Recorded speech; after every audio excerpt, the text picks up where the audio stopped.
நண்பர்களே, தாய் தந்தையின் ஆசீர்வாதம் கோடி புண்ணியத்திற்கு சமம் என்பார்கள். ஒரே தாய் பேச்சை கேட்பவர்களுக்கு, பின்பற்றுபவர்களுக்கு வாழ்க்கையில் கெடுதல் என்பது வராது என்பார்கள். ஆனால் இது உண்மையா? உண்மையாகவே தாய் தந்தையின் ஆசீர்வாதத்தில் அவ்வளவு சக்தி இருக்குமா என்பதை நாம் இன்று ஒரு பழங்கால கதை மூலம் தெரிந்து கொள்வோம். இந்த கதையில் சொத்துக்காக சண்டையிட்ட 3 பிள்ளைகளில் ஒரு மகனின் வாழ்க்கை அவரது தந்தையின் 3 வார்த்தைகளை பின்பற்றுவதால் மாறிவிடுகிறது. அப்படி என்ன நடந்தது? அவன் வாழ்க்கையில் என்ன 3 வார்த்தைகள்? அந்த வார்த்தைகளை நம்பி என்னவெல்லாம் அனுபவித்தான், என்னவெல்லாம் இழந்தான்? மீண்டும் நாம் நம் பெற்றோரின் பேச்சை கேட்க வேண்டும், வேண்டாமா என்பதற்கு இந்த கதையில் விளக்கம் மிகவும் அற்புதமாக உள்ளது. ஆகவே கதையை முழுமையாக கேட்டு தந்தையின் வார்த்தைகளை மீறாமல் அவற்றை பின்பற்றிய மகனின் வாழ்க்கை என்ன ஆனது என்பது உங்களுக்கு தெரியும். அப்படியானால், பந்தூரில் ஒரு பணக்கார கவுடா வசித்து வருகிறார். அவருக்கு 3 ஆண் குழந்தைகள் இருக்கிறார்கள். அந்த 3 பேரில் மூத்த மகன் மற்றும் இளைய மகன் இருவருக்கும் திருமணம் ஆகிவிட்டது. நடுவில் இருப்பவனுக்கு இன்னும் திருமணம் ஆகவில்லை. கவுடாவிடம் சொத்து, அந்தஸ்து, வேலைக்காரர்கள் எல்லாம் இருக்கும். அக்கம்பக்கத்து ஊர்களில் எல்லாம் அவன்தான் பெரிய பணக்காரனாக இருப்பான். ஆனால் எவ்வளவுதான் பணக்காரனாக இருந்தாலும் வாழ்க்கையில் கஷ்ட நஷ்டம் என்பது வரவேண்டும் என்பது போல அந்த கவுடனின் பிள்ளைகளுக்குள் சொத்து விஷயத்தில் சண்டை வந்து விடுகிறது. அப்போது ஊர் மக்கள் எல்லாம் கவுடனிடம், இன்னும் என்ன, பிள்ளைகள் எல்லாம் திருமணத்திற்கு தயாராகி விட்டார்கள், அவர்களுக்கும் பொறுப்பு என்பது வந்திருக்கும், இன்னும் ஒருவன்தானே திருமணம் செய்ய வேண்டியது, பரவாயில்ல கவுடரே, நடந்தது நடக்கட்டும், பிரித்து விடுங்கள். இல்லை, 3 பேரும் சும்மா சண்டை போட்டுக் கொண்டிருப்பார்கள் பாருங்கள் என்று ஆலோசனை கொடுக்கிறார்கள். கவுடா சற்று யோசித்து சரி என்று சொத்துக்களை பிரித்து கொடுக்க முடிவு செய்கிறார். மறுநாள் பஞ்சாயத்தில் தனது 3 மகன்களையும் நிறுத்தி சொத்துக்களை பிரித்து கொடுப்பதற்கு முன் அந்த 3வருக்கும் சொத்துக்களை பிரித்து கொடுக்க வேண்டும் என்றால் எனக்கு ஒரு நிபந்தனை இருக்கிறது. அதை நீங்கள் ஒப்புக்கொண்டால் மட்டுமே எனது சொத்துக்களை பிரித்து கொடுப்பேன். இல்லை என்றால் சொத்துக்களை அனாதை ஆசிரமத்திற்கோ அல்லது முதியோர் இல்லத்திற்கோ தானம் செய்து விடுவேன் என்று கூறுகிறார். அப்போது 3 பேரும் அப்பா விளையாடுகிறார் என்று நினைக்கிறார்கள். ஆனால் கவுடா விளையாடவில்லை. கவுடா தீவிரமாக இருப்பதை பார்த்து குழந்தைகள் சரியாகச் சொல்லி படிப்புக்கு நிபந்தனை என்ன என்று கேட்கிறார்கள். அப்போது கவுடா, பாருங்கள், என் சொத்தை எந்த காரணத்திற்காகவும் 3 பங்குகளாக பிரிக்க மாட்டேன். 2 பங்குகளாக மட்டுமே பிரிப்பேன். உங்கள் 3வரில் 2வருக்கு மட்டுமே என் சொத்து கிடைக்கும். மற்றவர்களுக்கு நான் வெறும் 3 வார்த்தைகளை சொத்து வடிவில் தருகிறேன். அவ்வளவுதான். என் பேச்சை கேட்பவனுக்கு சொத்து கிடைக்காது. சொத்து வேண்டும் என்பவர்களுக்கு பேச்சு கிடைக்காது. இப்போது நீங்களே முடிவு செய்து கொள்ளுங்கள், உங்களுக்கு என்னென்ன வேண்டும் என்று. அப்போது கவுடா, குழந்தைகள், குடும்பத்தினர், கிராமத்தினர் என யாரும் இந்த நிபந்தனையை ஏற்க மாட்டார்கள் என்று கூறுகிறார். ஆனால் கவுடா, இதுதான் என் முடிவு, இதை ஏற்றுக்கொண்டால் மட்டுமே என் சொத்துக்களை பிரிப்பேன், இல்லையென்றால் ஒரு நொடி கூட யோசிக்க மாட்டேன், முழு சொத்தையும் தானம் செய்து விடுவேன் என்று தீவிரமாக கூறுகிறார். அப்போது 3 இளைஞர்களும் சிறிது நேரம் யோசிக்கிறார்கள். அவர்களுக்கு தங்கள் தந்தையை பற்றி நன்றாக தெரியும். அவர் சொன்னதை செய்வார் என்பது அவர்களுக்கு தெரியும். அதற்கு அவர்கள் 3 பேரும் அவர்களுக்குள்ளேயே பேசிக்கொள்கிறார்கள். மீண்டும் திருமணமான மூத்த மகன் மற்றும் இளைய மகன் நாம் குடும்பம் நடத்தவும் மனைவி குழந்தைகளை பராமரிக்கவும் நமக்கு சொத்து தேவை என்று அவர்கள் சொத்தை தேர்வு செய்கிறார்கள். திருமணமாகாத நடுமகன், சரிவிடுங்கள், ஒன்றும் பரவாயில்லை, அப்பா இவ்வளவு சீரியஸாக சொல்லியிருக்கிறார் என்றால் ஏதோ ஒன்று இருக்கவே செய்யும், எனக்கு சொத்து வேண்டாம், நான் எப்படியோ வாழ்க்கையை நடத்திக் கொள்கிறேன். திருமணமாகி குடும்பம் நடத்தும் அவர்களுக்கே சொத்தை பிரித்து கொடுத்து எனக்கு என்ன சொல்ல வேண்டுமோ அதை சொல்லுங்கள், நான் கேட்க தயாராக இருக்கிறேன் என்று சொல்கிறான். அப்போது கவுடா புன்னகைகிறார். அவனுடைய முழு சொத்தையும் 2 பாகங்களாக பிரித்து பஞ்சாயத்தில் மக்கள் முன்னிலையில் மூத்த மகன் மற்றும் இளைய மகனுக்கு பிரித்து கொடுக்கிறார். அதை பார்த்து நடுமகன் முகம் வாடி வருத்தத்தில் நிற்கிறான். அவனை பார்த்து மக்கள் அனைவரும் பேசிக் கொள்கிறார்கள். இவன் என்ன முட்டாள் பையன், சொத்து கீத்து எதுவும் வாங்காமல் எதுவும் பேசாமல் எப்படி முட்டாள்தனமாக நிற்கிறான் பாருங்கள். இவன் வாழ்க்கையை எப்படி நடத்துகிறான்? அவனுடைய அண்ணனும் தம்பியும் புத்திசாலிகள். நாங்கள் திருமணம் செய்துள்ளோம் என்ற காரணத்தை சொல்லி சொத்தை வாங்கிக் கொண்டார்கள். ஆனால் இவனுடைய நிலைமை அதோகதிதான். என்னவோ அப்பாவின் பேச்சை கேட்கிறானாம். முட்டாள், இதையெல்லாம் எல்லோரும் பேசிக் கொள்கிறார்கள். அவர் பேசுவதை கேட்டு அந்த நடுவில் இருந்த பையனுக்கு வருத்தமாக இருக்கும். இருந்தாலும் அதையெல்லாம் பொறுத்துக்கொண்டு தன் தந்தை இன்னும் என்னென்ன செய்வார் என்று பார்ப்போம் என்று பொறுமையாக அந்த பையன் காத்திருப்பான். கவுடா தனது முழு சொத்தையும் இருவருக்கும் சமமாக பிரித்து வீட்டை மட்டும் கவுடாவுக்காக வைத்துக் கொள்வார். நான் இறந்த பிறகு இந்த வீட்டை விற்காதீர்கள், ஒன்றை விற்று இருவருக்கும் பணத்தை பிரித்துக் கொள்ளுங்கள். இல்லை, தானம் செய்யாதீர்கள். அதை விட்டுவிட்டு வீடும் எனக்கு வேண்டும் என்று சண்டை போடாதே என்று சொல்கிறான். அவன் பேச்சை எல்லோரும் சரி என்று ஒப்புக்கொள்கிறார்கள். கவுடா இப்போது நடுமகனின் முகத்தை பார்க்கிறான். அப்போது கவுடாவுக்கு அவன் வருத்தமாக இருக்கிறான் என்று தெரிகிறது. கவுடாவுக்கு நன்றாக தெரியும், சொத்து விஷயத்தில் எனக்கு சொத்து வேண்டாம், எனக்கு உங்கள் வார்த்தை வேண்டும் என்று சொல்வது இரண்டாவது பையனுக்கு மட்டுமே என்று ஆரம்பத்திலிருந்தே அந்த பையன் பணம், சொத்தை விட தந்தையின் அனுபவத்திற்கும் பெரியவர்களின் ஆலோசனைக்கும் முதல் முன்னுரிமை கொடுப்பான். அதனால் அவனது குணத்தை சரியாக சோதிப்பதற்காக கவுடா சொத்தின் பேரில் இந்த விளையாட்டை ஆடுகிறான். கவுடாவுடன் அவரது தந்தை சொத்து வேண்டுமா அல்லது வார்த்தை வேண்டுமா என்ற இந்த விளையாட்டை ஆடி கவுடாவை ஊரை விட்டு ஓடச் செய்தார்கள். அதே விளையாட்டை கவுடா தனது குழந்தைகளுடன் ஆடுகிறான். பஞ்சாயத்து முடிந்து சொத்து இல்லை. பாகம் பிரித்த பிறகு கவுடா வருத்தத்தில் இருந்த இரண்டாவது மகனின் தோளில் கை வைத்து வா என்று அங்கிருந்து தூரமாக அழைத்துச் செல்கிறார். மீண்டும் அப்படியே நடந்து கொண்டே கவுடா தன் மகனிடம், நீயும் சொத்து கேட்டிருக்கலாமே, ஏன் கேட்கவில்லை என்று கேட்கிறார்.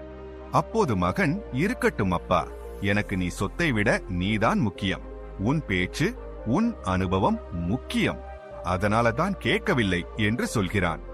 மகனின் வார்த்தைகளை கேட்டு கூடாவுக்கு மிகவும் சந்தோஷமாகிறது. அப்போது கவுடா, சரி கேள், நான் உனக்கு சொத்து கொடுக்கவில்லை என்று வருத்தப்படாதே. என் தந்தை எனக்கும் சொத்து கொடுக்கவில்லை. நான் ஒரே மகன். அவரும் உன்னிடம் நான் வேண்டுமா அல்லது சொத்து வேண்டுமா என்று முடிவு செய் என்று கேட்டார். நான் நீதான் வேண்டும் என்று சொன்னேன். அப்பொழுது அவர் தனது முழு சொத்தையும் தானம் செய்துவிட்டார். மீண்டும் அவர் எனக்கு வாழ்க்கையின் 3 பொன்னான வார்த்தைகளை சொத்தாக கொடுத்தார். அவற்றின் மூலம் நான் இங்கு வந்து சுற்றியுள்ள கிராமங்களில் மிக பெரிய பணக்காரனாக மாறாமல் இருப்பதை நீ பார்க்கிறாய்.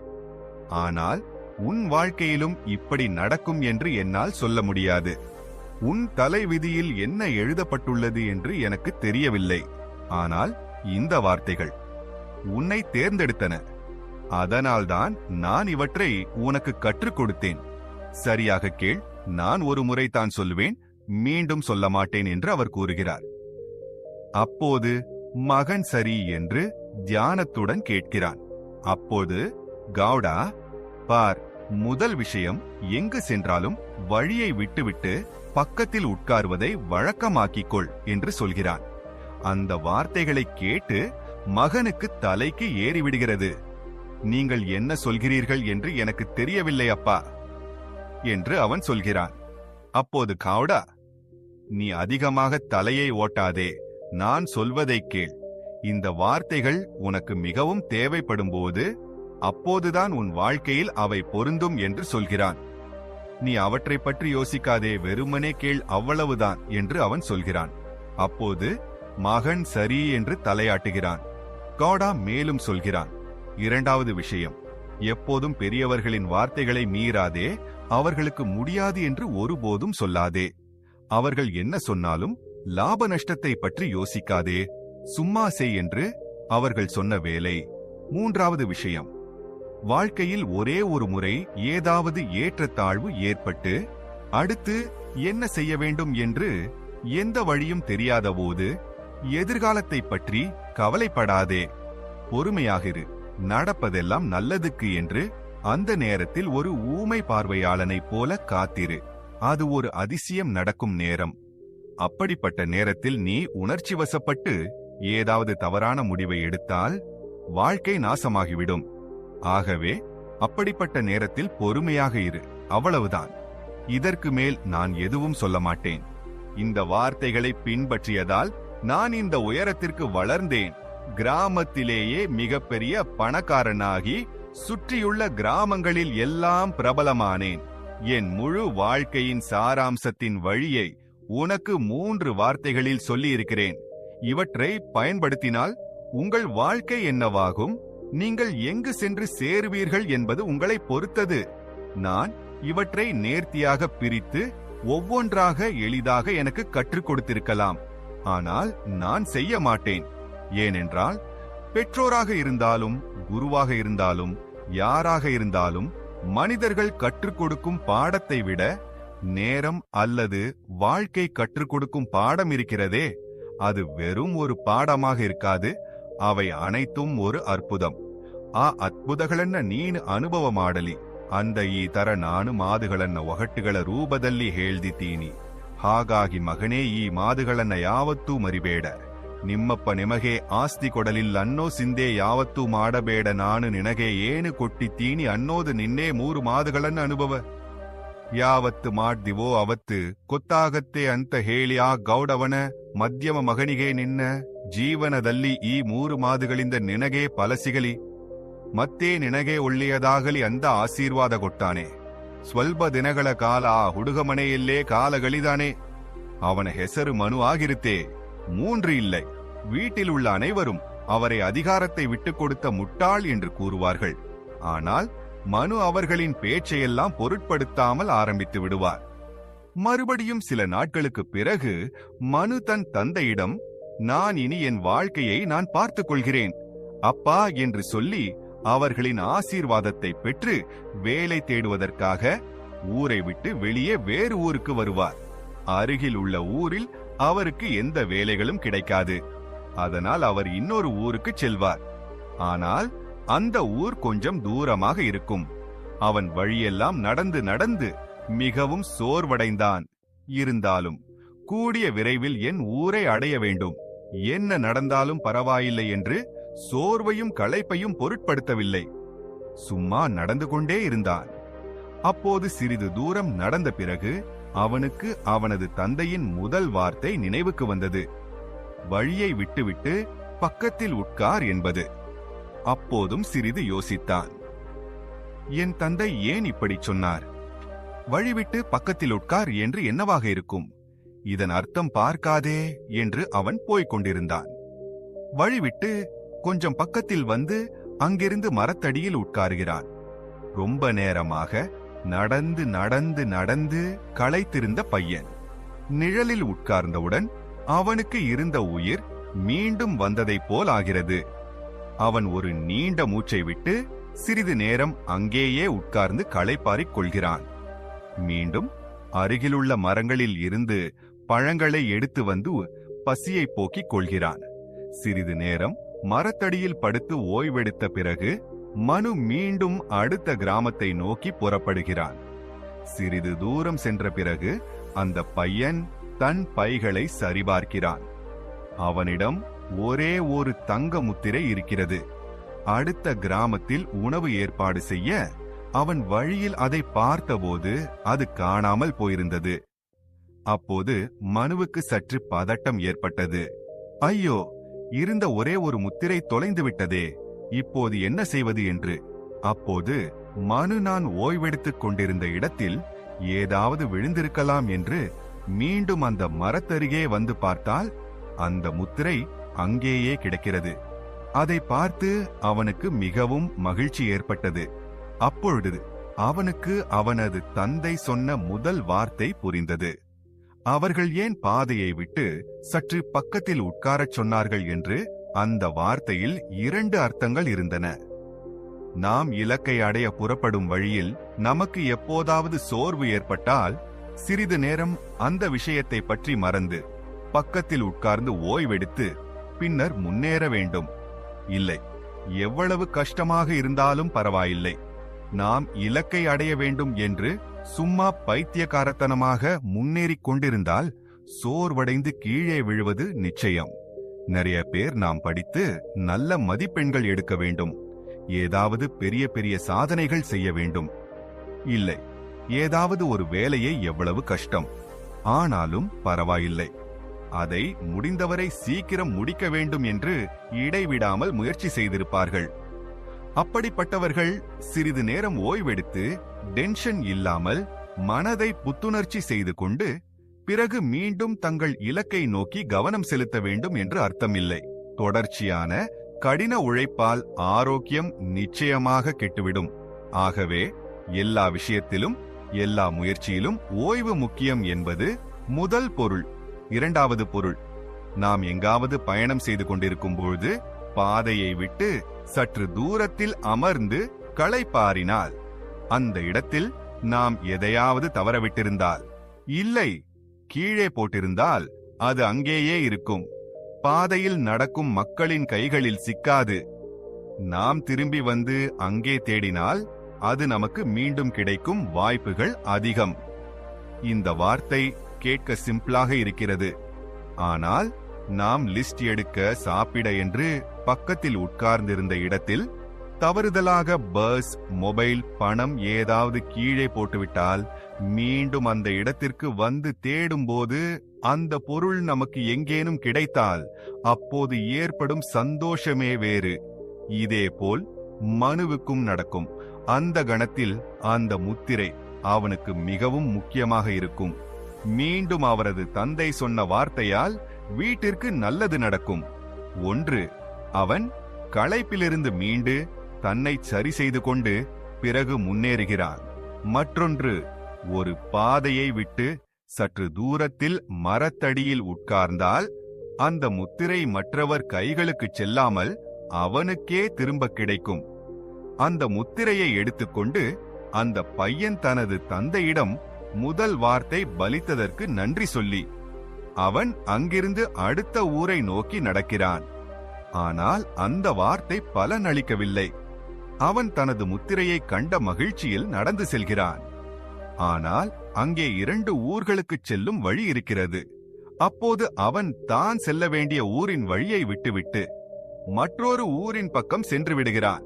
அவன் முத்திரையை தேடி திரும்பி வராமல் இருந்திருந்தால் அவன் செல்ல வேண்டிய ஊருக்கு சரியாகச் சென்றிருப்பான். ஆனால் இப்போது அவன் தவறுதலாக வேறு ஊரின் பக்கம் சென்று கொண்டிருக்கிறான். கொஞ்ச தூரம் முன்னாடி வந்ததும் அவனுக்கு ஒரு அழகான ஊர் கிடைக்குது.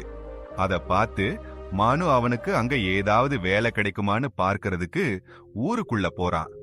அவன் உள்ள வந்ததும் அங்க நிறைய பேர் கூட்டம் சேர்ந்திருக்காங்க. மனு என்னவாக இருக்கும்னு பார்க்கிறதுக்கு போறான். அங்க ஒரு வயசான பிச்சைக்காரன் செத்து விழுந்திருக்கிறான். அந்த சடலத்தை அந்த ஊர்க்காரங்க சுத்தி நின்னு, இப்போ என்ன பண்றது, இந்த சடலத்தை ஊரை விட்டு வெளியே எப்படி கொண்டு போறது, யாரு கொண்டு போறதுன்னு பேசிக்கிட்டு இருக்கிறாங்க. ஆனா அந்த தாத்தாவோட சடலம் ரொம்ப அசிங்கமா இருக்கு, துர்நாற்றம் வீசிக்கிட்டு இருக்கு. அதனால அந்த ஊர் மக்கள் யாரும் அந்த சடலத்தை தொட தைரியம் செய்யல. மனு வந்து அந்த சடலத்தை பார்த்து என்ன நடந்தது என்று அங்கிருந்த மக்களை கேட்டபோது அங்கிருந்த மக்கள் அவனிடம், தாத்தா அவசரமாக எங்கோ போய்க் கொண்டிருந்தார் என்று நினைக்கிறேன், ஆனால் அவர் சோர்வடைந்து திடீரென மயங்கி விழுந்து இறந்து விட்டார் என்று சொல்கிறார்கள். மீண்டும் அந்த மக்கள் மனுவை பார்த்து, நாங்கள் தீட்டு அசுத்தம் பார்ப்பவர்கள், அதனால் நாங்கள் சடலத்தை தொட முடியாது. நேற்று உன்னை புதியவனாக பார்க்கிறோமா? எப்படியாவது நீ இந்த சடலத்தை ஊருக்கு வெளியே கொண்டு செல், அதற்கு இறுதிச் சடங்கு செய். நீ நல்ல பையனாகத் தெரிகிறாய், உனக்கு நல்லது நடக்கும், தயவு செய்து எங்களுக்கு உதவுங்கள் என்று கேட்கிறார்கள். அந்த மக்களில் பலர் வயதானவர்கள். தாத்தா, பாட்டி, கிராமத்து தலைவர்கள் அனைவரும் இருப்பார்கள். அவர்கள் அனைவரும் வீட்டிற்கு உதவி செய்யும்படி கேட்டபோது வீட்டிற்கு அவரது தந்தை சொன்ன இரண்டாவது வார்த்தை நினைவுக்கு வருகிறது. என்ன நடந்தாலும் பரவாயில்லை, பெரியவர்களின் வார்த்தைகளை மீறாதே. அவர்கள் என்ன சொன்னாலும் என்ன கேட்டாலும் தவறாமல் செய் என்பது அந்த வார்த்தை அவனுக்கு நினைவுக்கு வந்தவுடன் மனு புன்னகைத்து தனது தந்தையை நினைத்துக் கொண்டு, மனதில் இப்போது எனக்கு என்ன வேண்டும்? பெரியவர்கள் சொல்கிறார்கள், ஆம் சரி, நான் அதையே செய்வேன், என்னை வைத்து செய்யச் சொல்லி அவன் அந்த பிச்சைக்காரனின் சடலத்தை ஊருக்கு வெளியே கொண்டு செல்ல முற்படுகிறான். அப்பொழுது ஊர் மக்கள் அவனுக்கு அந்த சடலத்தை கொண்டு செல்ல ஒரு வண்டியை ஏற்பாடு செய்கிறார்கள். மனு சரி என்று அந்த சடலத்தை தூக்கி அந்த வண்டியில் போட்டுக்கொண்டு ஊருக்கு வெளியே அதை புதைப்பதற்காக எடுத்துச் செல்கிறான். அங்கு அவர்கள் குழி தோண்டி அந்த சடலத்தை அதில் போடுவதற்கு சென்றபோது அந்த சடலத்தை பார்த்து மனுவுக்கு ஐயோ பாவம் என்று தோன்றுகிறது. அப்போது மனு, அடடா, எப்படியோ செத்துவிட்டாயா? கடைசி முறையாக உன் உடையையாவது மாற்றிவிட்டு பிறகு உன்னை புதைக்க வேண்டும் என்று எனக்கு தோன்றுகிறது என்று அவன் அந்த பிச்சைக்காரனின் பையை சரிபார்க்கிறான். அதில் துணிமணிகள் இருக்கலாமா என்று அந்த பையில் ஹலசூர் அரிசி, தட்டு, டம்ளர், துணி, தானியங்கள் மற்றும் பல பொருட்கள் இருக்கும். அதையெல்லாம் மனு கீழே கொட்டி தாத்தாவின் உடையை மாற்றுகிறார். அவர்களின் பொருட்களும் அவர்களுடனே போகட்டும் என்று அவர்களின் எல்லா பொருட்களையும் அவர்களுடனே அந்த குழியில் போடும்போது அந்த பையில் ஒரு சிறிய பட்டுப்பை மனுவுக்கு கிடைக்கிறது. ஐயோ, இவ்வளவு மென்மையான பையில் என்ன இருக்கிறது என்று அதில் இருப்பதை கையில் கொட்டி பார்த்தால் அதில் வைரக் கற்கள் இருக்கும். அதை பார்த்து மனு அதிர்ச்சியடைகிறார். வைரக் கற்கள் இந்த பிச்சைக்காரனுக்கு எப்படி வந்தது என்று யோசிக்கிறார். ஆனால் அவை அவனிடம் எப்படி வந்தன என்று அவனுக்கு தெரியாது. அதனால் மனு அவற்றை அவனிடமே வைத்துக்கொண்டு அந்த பிச்சைக்காரர்களுக்கு இறுதிச் சடங்குகளை செய்கிறான். அந்த பிச்சைக்காரர்களுக்கு அந்த வைரக் கற்களை அந்த நாட்டின் ராஜா கொடுத்திருக்கிறார். ராஜாவும் மந்திரியும் ஏதோ ஒரு முக்கியமான வேலைக்காக பக்கத்து நாட்டுக்கு சென்று கொண்டிருந்தபோது அவர்கள் வழியில் அந்த பிச்சைக்காரர்கள் அவர்களுக்கு கிடைக்கிறார்கள். அப்போது ராஜாவும் மந்திரியும் தாங்கள் செல்லும் வேலை சுலபமாக நடக்க வேண்டும் என்று அந்த பிச்சைக்காரர்களிடம் ஆசீர்வாதம் பெற்று அவர்களுக்கு பரிசாக அந்த வைரக்கற்களை கொடுத்திருக்கிறார்கள். வைரக்கற்கள் கிடைத்துவிட்டன, என் வாழ்க்கை இப்போது முழுமையாக மாறிவிடும் என்று மகிழ்ச்சியில் அவற்றை விற்க ஓடி வந்து கொண்டிருந்த போது அவர்களுக்கு வயதாகிவிட்டதால் ஊரின் நடுவில் வழியில் அவர்களுக்கு மூச்சு திணறல் ஏற்பட்டு அந்த பிச்சைக்காரர்கள் அங்கேயே இறந்து விடுகிறார்கள். மனுவின் இறுதிச் சடங்குகளை செய்துவிட்டு அந்த வைரக் கற்களுடன் அவன் திரும்பி வருகிறான். அவன் தன் கிராமத்திற்கு திரும்பியவுடன் அவன் செய்த உதவியால் மக்கள் மிகவும் மகிழ்ச்சியடைகிறார்கள். அவர்கள் ஒரு சிறிய சாதாரண கிராமமாக இருக்கவில்லை. அங்குள்ள ஒவ்வொரு வீட்டிலும் பெரிய பணக்காரர்கள், நிலப்பிரபுக்கள், செல்வந்தர்கள் மற்றும் வணிகர்கள் இருந்தனர். அந்த பையன் செய்த வேலையை பாராட்டி கிராமத்தில் உள்ள அனைவரும் அவனுக்கு முத்துக்களையும் ரத்தினங்களையும் பரிசாக கொண்டு வந்து குவித்தனர். நீ செய்த வேலையால் எங்களுக்கு மிகவும் உதவியாக இருந்தது என்று கூறி மக்கள் 123 முத்துக்களையும் ரத்தினங்களையும் அவனிடம் கொடுத்து, இதை எடுத்துச் செல் என்று கூறினர்.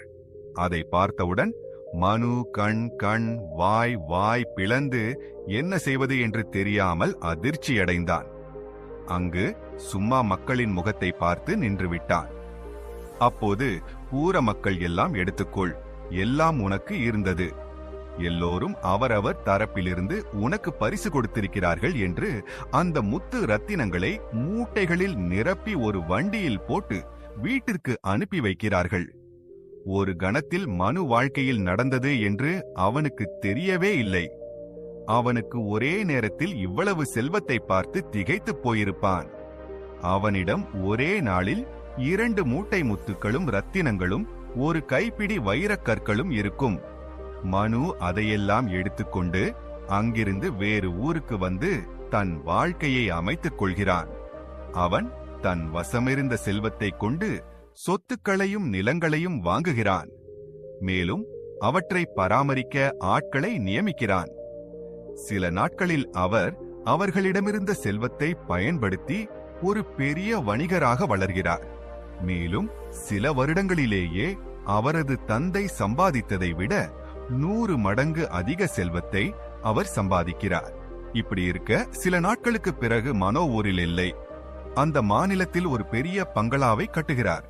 அந்த பங்களா எவ்வளவு ஆடம்பரமாக இருக்கும் என்றால் அந்த மாநிலத்தின் அரண்மனைக்கு இணையாக அழகாகவும் ஆடம்பரமாகவும் இருக்கும். இப்பொழுது ஒரு சாதாரண மனிதன் மாநிலத்தின் அரண்மனைக்கு போட்டியாக ஒரு வீட்டை கட்டியிருக்கிறான் என்றால் அது அந்த மாநிலத்தின் அரசனுக்கு தெரிய வரும். ஆனாலும் ராஜா அதை பற்றி கவலைப்படுவதில்லை. அவர்கள் பெரியவர்கள், எதையாவது செய்யட்டும் என்று சும்மா ஆகிவிடுகிறார். மனு அந்த வீட்டின் கிரக பிரவேசத்தை ஆடம்பரமாகச் செய்ய வேண்டும் என்று அக்கம் பக்கத்து ஊர்களில் எல்லாம் டங்கூரா அடித்து அனைவருக்கும் அழைப்பு கொடுக்கிறார். அப்படியே அவருடைய தந்தை மற்றும் அண்ணன் தம்பிக்கும் கூட அழைப்பு கொடுக்கிறார். கிரக பிரவேசத்திற்கு அவருடைய அண்ணன் தம்பி மற்றும் அவர்களுடைய மனைவி, குழந்தைகள் எல்லோரும் வருகிறார்கள். ஆனால் அவருடைய தந்தை மட்டும் வந்திருக்கவில்லை. அவர் மனு வீட்டை விட்டு வந்த மறு வருடமே கடைசி மூச்சை விடுகிறார். அந்த விஷயத்தை கேட்டு மனுவுக்கு மிகவும் துக்கமாகிறது. மீண்டும் அவர் அன்று சொன்ன வார்த்தைகளை நினைத்துக் கொண்டு அவற்றால் தன் வாழ்க்கை மாறியது என்று விம்மி விம்மி அழுகிறான். அப்போது மனு இன்னொரு விஷயத்தை கவனிக்கிறான். என்னவென்றால் இத்தனை நாட்களில் அவன் தந்தை சொன்ன 2 வார்த்தைகள் மட்டுமே நடைமுறைக்கு வந்திருக்கும். கடைசி வார்த்தைக்கு பொருத்தமான சம்பவம் இன்னும் எதுவும் நடந்திருக்காது. அதற்கு மனு கொஞ்சம் யோசிக்கிறான். எங்க அப்பா சொன்ன 3வது விஷயம் இன்னும் நடக்கவில்லையே. என்னிடம் இவ்வளவு செல்வம் இருந்தால் எனக்கு கஷ்டமே வராது. அப்படி இருக்கும்போது 3வது விஷயம் எப்படி நடக்கும்? இருந்தாலும் பார்ப்போம் 3வது விஷயத்தால் வாழ்க்கையில் என்ன நடக்கிறது என்று. அப்படி நினைத்து தன் தந்தையின் நினைவாக கிரக பிரவேசத்தை ஆடம்பரமாக செய்து முடிக்கிறான். இப்போது அவ்வளவு வைபவம், அவ்வளவு செல்வம் இருக்கிறது என்றால் பார்ப்பவர்களின் கண்களுக்கு உறுத்தும். அதேபோல் மனு அண்ணன் தம்பிக்கும் அவனது வைபவத்தை பார்த்து பொறாமை ஏற்படும். மீண்டும் சொத்து வேண்டாம், அப்பா மட்டும் போதும் என்று வெறும் பேச்சை நம்பி வந்த பிச்சைக்காரனிடம் சில வருடங்களில் இவ்வளவு சொத்து எப்படி வந்தது என்ற சந்தேகம் வரும். அப்பொழுது எங்கள் தந்தை எங்களுக்கு துரோகம் செய்துவிட்டார், சொத்தை எங்கள் கையில் கொடுத்துவிட்டு நடுமகன் செல்லப்பிள்ளையாக இருந்தான் என்று எங்கள் கண்களில் மண்ணை தூவி அவனுக்கு வாக்குறுதி கொடுத்து உண்மையான சொத்து இவ்வளவு சொத்தையும் அவனுக்கு கொடுத்து எங்களுக்கு அநீதி இழைத்து விட்டார். இந்த அநீதியை நாங்கள் பொறுத்து கொள்ள மாட்டோம். அவனுக்கு ஒரு பாடம் புகட்ட வேண்டும். மனுவும் அவரது தந்தையும் சேர்ந்து சொத்து விஷயத்தில் எங்களிடம் மோசடி செய்ததாக அண்ணன் தம்பி இருவரும் மனுவுக்கு எதிராக புகார் கொடுக்க ராஜாவிடம் செல்கிறார்கள். ராஜா அவர்களின் புகாரை சரியாக கேட்டு, ஆமாம், இவ்வளவு பெரிய சொத்து, இவ்வளவு பெரிய வீட்டை சில வருடங்களில் யாராலும் சம்பாதிக்க முடியாது. நிச்சயமாக இங்கே ஏதோ மோசடி நடந்திருக்கிறது. மனுவை விசாரணைக்கு அழைத்து வர வீரர்களை அனுப்பி ராஜா மனுவை ராஜசபைக்கு வரவழைக்கிறார். மனுவுக்கு அங்கே என்ன நடந்தது என்றே தெரியவில்லை. வீரர்கள் திடீரென வந்து அவரை கைது செய்து ராஜசபைக்கு அழைத்து வந்திருக்கிறார்கள். அவன் அங்கு என்ன நடக்கிறது, அவனை ஏன் கைது செய்தார்கள் என்று தெரிந்து கொள்ள முயற்சி செய்தபோது அவனுக்கு அவனுடைய அண்ணன் தம்பி மற்றும் சொத்து விஷயத்தில செய்திருக்கிறார்கள் என்று தெரிய வருகிறது. அப்போது மனு, நம் தந்தை அவர்கள் என்னவெல்லாம் சம்பாதித்தார்கள் அதையெல்லாம் அவர்களுக்கே கொடுத்திருந்தார்கள். நான் வெறும் கையுடன் வந்திருந்தேன். ஆனாலும் ஏன் இவர்கள் என் மீது புகார் கொடுக்கிறார்கள் என்று யோசித்த போது அவனுக்கு அவர்கள் மனுவின் சொத்தையும் விரும்புகிறார்கள் என்று தெரிய வருகிறது. அப்போது ராஜ்யசபையில் மனு, அண்ணா மகாராஜா, இவனும் என் அப்பாவும் சேர்ந்து எங்களை ஏமாற்றிவிட்டார்கள். சொத்துக்களை பிரிக்கும்போது இவனை மட்டும் இங்கு அழைத்துச் சென்று என் அப்பா இவனுக்கு எங்களை விட அதிக சொத்துக்களை கொடுத்து நான் எதுவும் கொடுக்கவில்லை என்று ஊரில் நம்ப வைத்து எங்களை ஏமாற்றி விட்டார்கள். இப்படிப்பட்ட ஏமாற்றுக்காரர்களை மன்னிக்க கூடாது. தயவு செய்து அவனுக்கு கிடைத்த சொத்தில் எங்களுக்கு பங்கு கிடைக்கச் செய்யுங்கள் என்று கேட்கிறார். அந்த மகாராஜா இன்னொரு ஏமாற்றுக்கார அண்ணன் என்று சொல்லிக்கொள்ள எனக்கு வெட்கமாக இருக்கிறது. துரோகம் செய்தவர்கள் உயிர் பிழைக்க கூடாது, அவனுக்கு தண்டனை கொடுங்கள் என்று சொல்கிறான். அப்பொழுது மகாராஜா மனுவிடம், இதெல்லாம் உண்மையா? நீயும் உன் தந்தையும் சேர்ந்து அவர்களை ஏமாற்றினீர்களா? உண்மையைச் சொல் என்று கேட்கிறான். அப்பொழுது மனு, இல்லை, அது பொய். என் தந்தை எனக்கு எதுவும் கொடுக்கவில்லை, வெறும் காலி கையுடன் அனுப்பி வைத்தார் என்று சொல்கிறான். அப்போது ராஜா, வெறும் 4 முதல் 5 வருடங்களில் இவ்வளவு சொத்து உன்னிடம் எப்படி வந்தது அப்படின்னு கேட்கிறாரு. அப்போது மனு மனதில யோசிக்கிறான், நான் பிணத்தை சுமந்ததால் இவையெல்லாம் கிடைத்தது என்றால் இவர்கள் நம்புவார்களா? இருந்தாலும் பரவாயில்லை என்று நடந்த விஷயத்தையெல்லாம் அவன் சொல்கிறான். இப்படி நான் தூரத்தில் இருந்தவர்களுக்கு உதவி செய்தேன். அதற்கு அவர்கள் எனக்கு பரிசாக முத்து ரத்தினங்களை கொடுத்தார்கள். அவர்களால் நான் இவ்வளவு பெரிய பணக்காரனாக வளர்ந்தேன் என்று இருப்பதையெல்லாம் சொல்கிறான். ஆனால் அவன் பேச்சை யாரும் நம்புவதில்லை. மேலிருந்து அவன் கதையை கேட்டு அனைவரும் சிரிக்க ஆரம்பிக்கிறார்கள். என்ன பிணத்தை சுமந்ததால் உனக்கு முட்டு ரத்னா கிடைத்ததா? அப்படியானால் சுடுகாட்டில் பிணத்தை புதைப்பவன் ராஜாவாகி இருக்க வேண்டுமல்லவா என்று கேலி செய்து சிரிக்கிறார்கள். மனுவுக்கு அவர்கள் பேச்சை கேட்டு வருத்தமாகிறது. ஆனால் ராஜா மற்றும் மந்திரி மட்டும் சிரிக்கவில்லை. ராஜா சொல்கிறார், நீ சொல்வது நம்பக்கூடிய விஷயமில்லை, உண்மையைச் சொல், இல்லை என்றால் உனக்கு தண்டனை கொடுக்க வேண்டியிருக்கும் என்று சொல்கிறார். என்ன தவறு செய்யவில்லை என்றாலும் குற்றவாளியின் வடிவில் நின்றதால் மனுவின் கண்களில் கண்ணீர் வரத் தொடங்குகிறது. அவனுக்கு என்ன செய்ய வேண்டும், என்ன சொல்ல வேண்டும் என்று எந்த வழியும் தெரியவில்லை. அப்போது அவனுக்கு அவனது தந்தை சொன்ன 3வது வார்த்தை நினைவுக்கு வருகிறது. வாழ்க்கையில் ஒரு முறை ஏதாவது ஏற்றத்தாழ்வு ஏற்பட்டு அடுத்து என்ன செய்வது என்று எந்த வழியும் தெரியாதபோது, எதிர்காலத்தை பற்றி கவலைப்பட வேண்டாம், பொறுமையாக இருங்கள், நடப்பதெல்லாம் நல்லதுக்குதான். அத்தகைய நேரத்தில் ஒரு பார்வையாளனைப் போல காத்திருந்து அதிசயம் நடக்கும் நேரம் அது. அத்தகைய நேரத்தில் நீங்கள் உணர்ச்சி வசப்பட்டு தவறான முடிவை எடுத்தால் வாழ்க்கை நாசமாகிவிடும். அதனால்தான் அத்தகைய நேரத்தில் பொறுமையாக இருங்கள் என்று சொன்னார்கள். அந்த வார்த்தை நினைவுக்கு வருகிறது. வீட்டிற்கு அந்த வார்த்தை நினைவுக்கு வந்தவுடன் அவனது தந்தை அங்கேயே இருக்கிறாரோ அவனது பக்கத்திலேயே நின்று அவனது தோளில் கை வைத்து, நான் இருக்கிறேன், பயப்படாதே என்று சொல்வது போல அவனுக்கு தோன்றுகிறது. அப்போது அவன் நிம்மதி பெருமூச்சு விட்டு மனதில் யோசிக்கிறான், நான் அன்று என் தந்தையின் பேச்சை மீறவில்லை, இன்றும் மீற மாட்டேன், என்ன நடந்தாலும் பார்த்துக் கொள்கிறேன் என்று மனுவாக என்ன பேசினான்? டென்ஷன் இல்லாமல் புன்னகைத்து நிம்மதியாக நிற்கிறான் மனு. அவன் சிரிப்பதை ஒரேயடியாக நிறுத்திவிட்டு புன்னகைப்பதை கண்ட ராஜா, மரணம் முன் நின்றிருந்தாலும் புன்னகைக்கிறாயே, இதற்கு என்ன காரணம் என்று கேட்கிறான். அப்போது மனு, ஒன்றுமில்லை மகாராஜா, என் தந்தை சொன்ன ஒரு வார்த்தை நினைவுக்கு வந்தது, அதற்குத்தான் சிரிப்பு வந்தது என்று சொல்கிறான். அதை கேட்டு மனுவை பார்த்தார் மகாராஜா. இங்கேயே தெரிகிறதல்லவா, அவர்கள் இருவரும் ஏதோ பேசிக்கொண்டு சதி செய்திருக்கிறார்கள், இன்னும் எங்கெல்லாம் சொத்துக்களை மறைத்து வைத்திருக்கிறார்கள் என்று யாருக்கு தெரியும் என்று சொல்கிறான். மனுவின் அண்ணன் பேசிய விதத்தை பார்த்து ராஜாவுக்கு மனுவை விட்டுவிட்டு அவன் அண்ணன், தம்பி மீது சந்தேகம் வருகிறது, இவர்கள் இருவரும் தான் ஏதோ சதி செய்கிறார்கள் என்று. அதற்கு ராஜா மந்திரியை அழைத்து, மனு சொன்ன விஷயங்கள் உண்மையா? கவுடனுக்கு எவ்வளவு சொத்து இருந்தது? மனுவுக்கு எந்தெந்த ஊர்கள் முத்து ரத்தினங்களை கொடுத்தன என்பதை சரியாக விசாரித்து வரச் சொல்லி மந்திரிக்கு 2 நாட்கள் அவகாசம் கொடுக்கிறான். மந்திரி சரி என்று சொல்லி சில வீரர்களை அழைத்துக் கொண்டு முதலில் மனுவின் தந்தையின் ஊருக்குச் சென்று விசாரணை நடத்துகிறான். அவனுக்கு அங்கே சில விஷயங்கள் புரிகின்றன.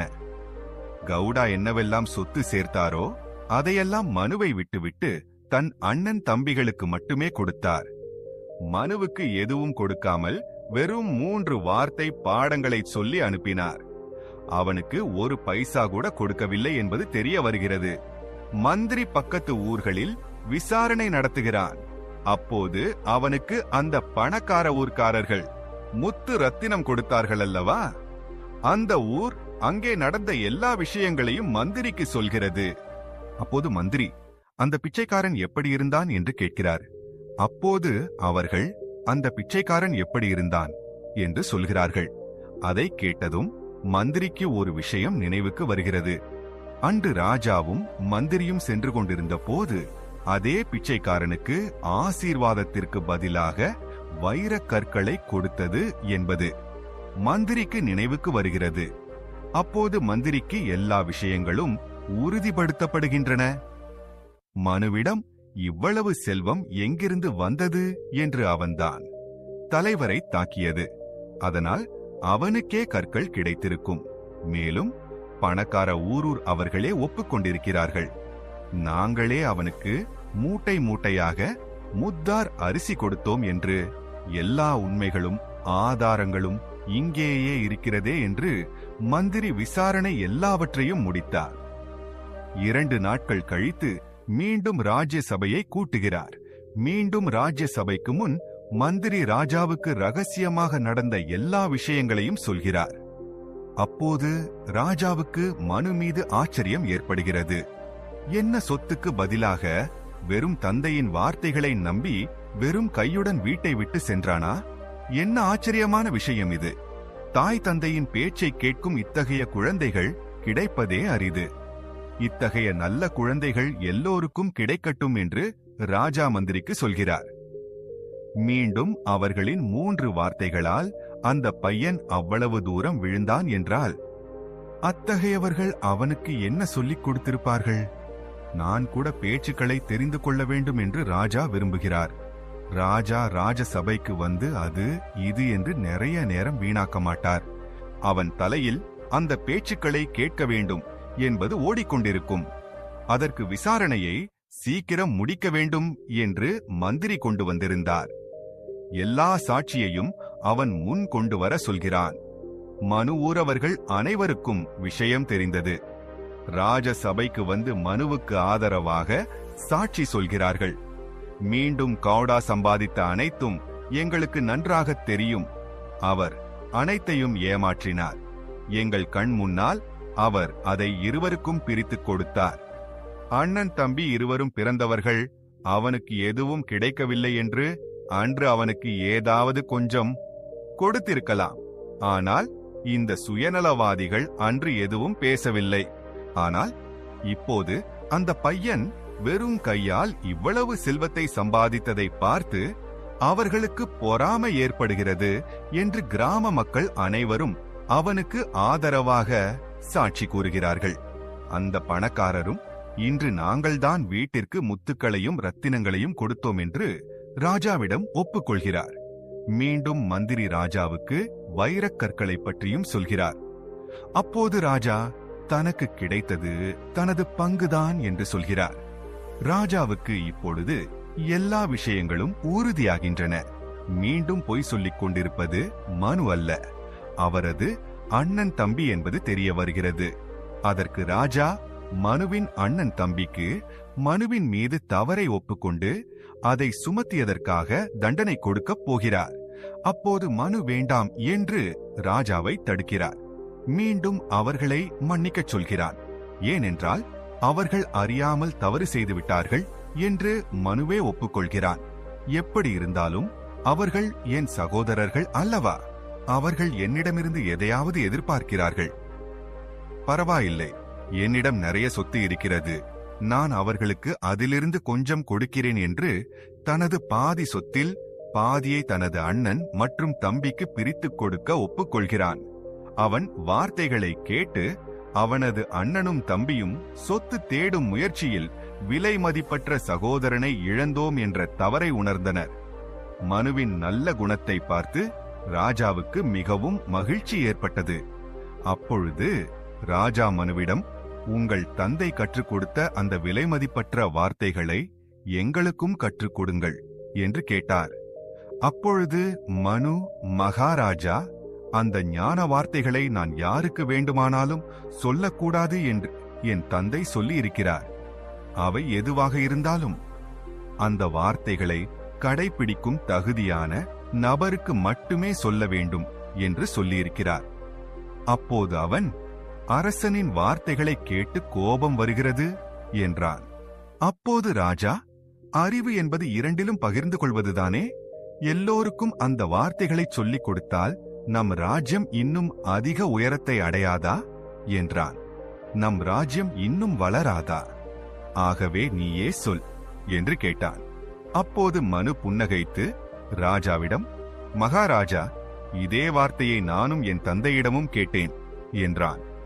நீங்கள் ஏன் இவ்வளவு எளிமையான விஷயத்தை எனக்கு மட்டும் சொல்கிறீர்கள்? என் அண்ணனுக்கும் தம்பிக்கும் ஏன் சொல்லவில்லை என்று அப்போது அவர்கள் என்ன சொன்னார்கள் தெரியுமா? குரங்கின் கையில் மாணிக்கம் கொடுப்பதும் அற்பர்களின் கையில் ஞானம் கொடுப்பதும் ஒன்றுதான் என்றேன். ஞானம் தகுதியுள்ளவர்களுக்கு மட்டுமே கிடைக்கும் என்று சொன்னார்கள். அற்பர்கள் ஞானத்தை பயன்படுத்தவும் மாட்டார்கள், துஷ்பிரயோகம் செய்யவும் மாட்டார்கள். அவர்கள் அதை அவமானப்படுத்துவார்கள். அறிவு பயன்படவில்லை என்றாலும் பரவாயில்லை, அதற்கு அவமானம் மட்டும் ஆகக்கூடாது. என் தந்தை கற்றுக் கொடுத்த விஷயங்கள் மிகவும் எளிமையானவை. அவற்றை நான் இப்போது எல்லோரிடமும் சொன்னால் இங்குள்ள பலர், இவ்வளவுதானா? இவ்வளவு சிறிய விஷயத்தை நீ இவ்வளவு பெரிதாகச் சொல்ல வேண்டிய அவசியமில்லை என்று கேலி செய்வார்கள். அறிவு விஷயங்கள் மிகவும் எளிமையானவை. ஆகவே யார் அந்த வார்த்தைகளுக்கு மரியாதை கொடுத்து பின்பற்றுகிறார்களோ அவர்களை கண்டுபிடித்து அவர்களுக்கு மட்டுமே சொல்ல வேண்டும் என்று அவர் சொல்லியிருக்கிறார். உங்களை பற்றி எனக்கு சரியாக தெரியவில்லை. ஆகவே மகாராஜா, அவற்றை நான் உங்களுக்கு சொல்லிக் கொடுக்க முடியாது. என் தந்தையின் பேச்சை நான் ஒருபோதும் மீற மாட்டேன் என்று அவன் சொல்கிறான். மனுவின் அந்த வார்த்தைகளை கேட்டு ராஜா கோபப்படுவதை விட்டுவிட்டு புன்னகைக்கிறான். மீண்டும் தந்தையின் பேச்சை நம்பி சொத்தை விட்டு வந்த நீங்கள், இவனுடைய தந்தை யாருக்கு வேண்டுமோ அவர்களுக்கு எல்லாம் சொல்லாதே என்று சொன்ன அந்த வார்த்தைகளை மீற மாட்டேன் என்பது ராஜாவுக்கு புரிகிறது. சபையெல்லாம் முடிந்து சில நாட்களுக்கு பிறகு எல்லா விஷயங்களும் தணிந்துவிடும். மனு தனது சொத்தில் பாதியை தனது அண்ணன் மற்றும் தம்பியுடன் பகிர்ந்து கொண்ட விஷயம் அரசனுக்கு தெரிய வருகிறது. அப்போது மனுவின் தன்னலமற்ற குணம் அரசனுக்கு மிகவும் பிடித்திருந்தது. அப்போது அரசன் சற்று யோசித்தான். மனுவை பற்றி சிறிது நேரம் யோசித்தான். அவன் எப்படிப்பட்ட பையனாக இருந்திருக்க முடியும் என்று அரசன் சபையில் நடந்த அனைத்து விஷயங்களையும், மனு சபையில் நடந்து கொண்ட விதத்தையும், மக்கள் அவனை புகழ்ந்த விஷயங்களையும் நுட்பமாக யோசித்து ஒரு முடிவுக்கு வந்தான். என் ராஜ்யத்தை ஆள்வதற்கு, அடுத்த ராஜாவாக ஆவதற்கு தகுதியான நபர் இவர்தான் என்று யோசித்தார். ராஜாவுக்கு இருந்த ஒரே மகள் ராஜகுமாரியை திருமணம் செய்து கொண்டு வீட்டிற்கு அடுத்த ராஜாவாக இந்த ராஜ்யத்தை ஆளுமாறு ஒரு முன்மொழிவை கொடுக்கிறார். மீண்டும் எனக்கு அந்த வார்த்தைகள் என்னவென்று இவன் சொல்ல மாட்டான். ஆகவே என் அடுத்த தலைமுறைக்காவது அது என்னவென்று தெரியட்டும் என்று யோசித்து ராஜா ராஜகுமாரியை வீட்டிற்கு கொடுத்து திருமணம் செய்ய நினைத்திருப்பார் என்ற முன்மொழிவை சரி என்று ஒப்புக்கொள்கிறார். மீண்டும் ராஜ்குமாரியுடன் ஆடம்பரமாக திருமணம் செய்து கொண்டு வாழ்க்கையை கற்றுக்கொள்கிறான். தந்தையின் மூன்றாவது வார்த்தையை சரியாக பின்பற்றியதால் அவன் ஒரு அற்புதமான ராஜ்யத்தின் ராஜாவாகிறான். இது ஒரு அதிசயம் இல்லை என்றால் வேறென்ன? அவன் தந்தை சொன்னாரே, மூன்றாவது வார்த்தையை பின்பற்றினால் அதிசயம் நடக்கும் என்று. இப்படியே காலம் கடந்தது. மனு தன் வாழ்க்கையின் அனுபவத்தையும் தன் தந்தை கற்றுக் கொடுத்த வார்த்தைகளையும் தன் அடுத்த தலைமுறைக்கு, அதாவது தகுதியானவனுக்கு, தன் மகனுக்கு அதையெல்லாம் கற்றுக் கொடுக்கிறான். கவுடா கற்றுக் கொடுத்த வார்த்தையை பின்பற்றியதால் மனு ராஜாவாகிறான். மீண்டும் மனுவின் வார்த்தைகளை அவரது மகன் பாசித் ஏற்றுக்கொண்டதால் அவர் மனுவை விட ஒரு பெரிய மன்னராக ஆட்சி செய்கிறார். நண்பர்களே, இந்த கதையின் எளிய சாரம் என்னவென்றால், பெற்றோரின் வார்த்தைகளை மீறாத குழந்தைகளுக்கு தோல்வி ஒருபோதும் நெருங்காது. பெற்றோரின் ஆசீர்வாதம் குழந்தைகளுக்கு அனைத்து கஷ்டங்கள், இழப்புகள் மற்றும் வலிகளிலிருந்து ஒரு வைரக் கவசம் போல பாதுகாக்கும். பெற்றோரின் ஆசீர்வாதத்தில் அவ்வளவு சக்தி இருக்கிறது. பெற்றோரின் ஆசீர்வாதம் அல்லது தந்தை ஒருபோதும் பயனற்றவராக மாட்டார். அது எதுவாக இருந்தாலும் அவர்கள் சொன்னது நடந்தே தீரும். ஆகவே நண்பர்களே, பெற்றோருடன் அன்பாகவும் பணிவாகவும் நட்பாகவும் இருங்கள். அவர்களின் ஆசீர்வாதம் நமது விதியையும் தலைவிதியையும் மாற்றும். அதேபோல் அவர்களின் ஒரு சாபம் நமது விதியை தலைகீழாக மாற்றும். அதனால் பெற்றோரை காயப்படுத்தாதீர்கள். அவர்களால் உங்களுக்கு ஏதாவது கெட்டது நடந்தால் அதை கடவுள் செய்யும் ஒரு சோதனை என்று நினைத்துக் கொள்ளுங்கள். அதேபோல் அவர்களால் ஏதாவது நல்லது நடந்தால் அதை கடவுளின் அருள் என்று நினைத்துக் கொள்ளுங்கள். ஆனால் ஒருபோதும் பெற்றோரை வெறுக்காதீர்கள். அதுவே உண்மையான புத்திசாலி குழந்தைகளின் கடமை. அதற்கு பெரியவர்கள் ஒரு வார்த்தை சொல்லியிருக்கிறார்கள், ஏழையாக இருந்தாலும் பெற்றோரின் பேச்சை மட்டும் மீறக்கூடாது என்று. இந்த கதையிலிருந்து உங்களுக்கு ஏதாவது கற்றுக்கொள்ள கிடைத்திருந்தால் வீடியோவை லைக் செய்யுங்கள். மேலும் உங்கள் நண்பர்களுக்கும் குடும்பத்தினருக்கும் இந்த வீடியோவை பகிருங்கள். அதேபோல் இந்த கதையை பற்றி உங்களுக்கு ஏதாவது தோன்றினால் அதை தவறாமல் கமெண்ட் செய்யுங்கள். நன்றி.